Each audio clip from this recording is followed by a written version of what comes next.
In the contested waters of the South China Sea, a dramatic and deeply embarrassing incident unfolded involving Chinese and Philippine vessels. The Chinese Coast Guard vessel CCG-3104, originally a repurposed PLA Navy 056 class corvette, collided with the PLA Navy's guided missile destroyer Guilin during a high-speed maneuver intended to block Philippine Coast Guard ships. The collision occurred as the CCG-3104 aggressively pursued the Philippine vessel BRP Suluwan, which was engaged in a routine resupply mission to support Filipino fishermen operating near Scarborough Shoal, a flashpoint in the ongoing territorial dispute. The CCG-3104, though technically a law enforcement vessel, is militarized and routinely deployed for monitoring, blocking, and intimidation missions.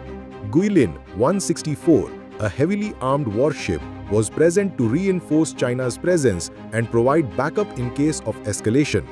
On the Philippine side, BRP Suluwan and PMP Suluwan 4406 were conducting a peaceful humanitarian operation escorted by the Philippine Coast Guard to ensure safe passage and protection for local fishermen. The collision itself was severe. CCG-3104 sustained major structural damage to its bow, with video footage showing the front section of the vessel crumpled and debris floating in the surrounding waters. The impact raised immediate concerns about possible casualties, especially after two unidentified floating objects were spotted nearby. However, Chinese authorities did not confirm any man overboard incident, nor did they issue any official statement acknowledging the mishap. In stark contrast, the Philippine Coast Guard offered assistance despite the aggressive behavior of the Chinese vessel, underscoring their professionalism and adherence to humanitarian norms. This incident is a significant embarrassment for China on multiple fronts. It reveals a troubling lack of coordination between its own maritime forces.